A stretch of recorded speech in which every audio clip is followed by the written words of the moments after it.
بسم الله الرحمن الرحيم عن عائشة رضي الله تعالى عنها قالت قال رسول الله صلى الله تعالى عليه وسلم وإن أحب الأعمال إلى الله ما دام وإن قل رواہ البخاری۔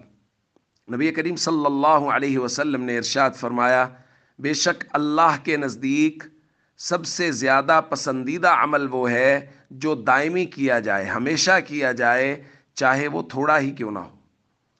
دوستو، اللہ کو دائمی کیا جانے والا عمل پسند ہے۔ مثال کے طور پہ ایک آدمی ہفتہ کے بعد جمعہ کے دن 7 پارے تلاوت کرتا ہے، جبکہ دوسرا آدمی روزانہ 1 پارہ تلاوت کرتا ہے، تو معال کار کے اعتبار سے دونوں نے ہی ہفتہ میں 7 پارے تلاوت کیے، لیکن اللہ کے نزدیک اس شخص کا مرتبہ زیادہ ہے، اس شخص کا عمل زیادہ پسندیدہ ہے جو روزانہ 1 پارہ تلاوت کرتا ہے، چونکہ یہ دائمی عمل ہے، یہ ہمیشہ کر رہا ہے۔ دوستو، یہ حدیث پاک نفلی عبادات کے متعلق ہے کہ ان کو دائمی کیا جانا چاہیے۔ بدقسمتی دیکھیے ہمارے معاشرہ کی کہ ہمیں یہ حدیث پاک فرائض کے متعلق بیان کرنی پڑ رہی ہے کہ بھائی، جس طرح رمضان المبارک میں ہم فرائض کی پابندی کر رہے ہیں، غیر رمضان میں بھی ہمیں فرائض کی اسی طرح پابندی کرنی چاہیے اور دائمی اور ہمیشگی کے ساتھ فرائض ادا کرنے چاہیے۔ جس طرح رمضان میں مساجد کی رونقیں بحال ہیں، غیر رمضان میں بھی مساجد کی رونقیں بحال رہنی چاہیے۔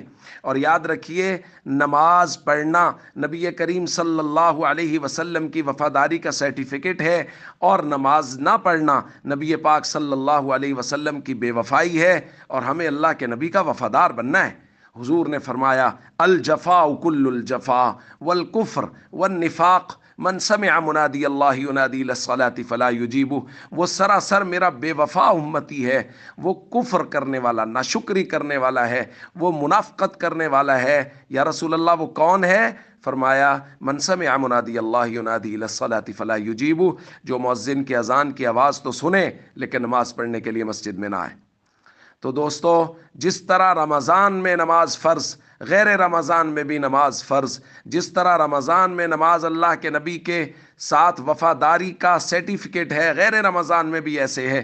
تو ہم سب کو چاہیے ہم اللہ کے نبی صلی اللہ علیہ وسلم کے ہمیشہ وفادار بنیں، اور اس کے لیے ضروری ہے کہ پابندی کے ساتھ نماز پڑھیں، ہمیشہ نماز کی پابندی کریں۔ جس طرح رمضان میں مساجد کی رونقیں بحال ہیں، غیر رمضان میں بھی مساجد کی رونقیں بحال رہیں، اور ہم لوگ پورا سال کبھی بھی شیطان کو اپنے اوپر غالب نہ آنے دیں، کبھی بھی نفس کے دھوکے میں نہ آئیں، نمازوں کو پابندی کے ساتھ ادا کرتے رہیں، چونکہ یہ اللہ کا حکم ہے اور نبی کریم صلی اللہ علیہ وسلم کی وفاداری کا نتیجہ ہے۔ ہمیں حضور کا وفادار رہنا ہے اور اللہ کے احکام کا پابند رہنا ہے۔ السلام علیکم ورحمۃ اللہ وبرکاتہ۔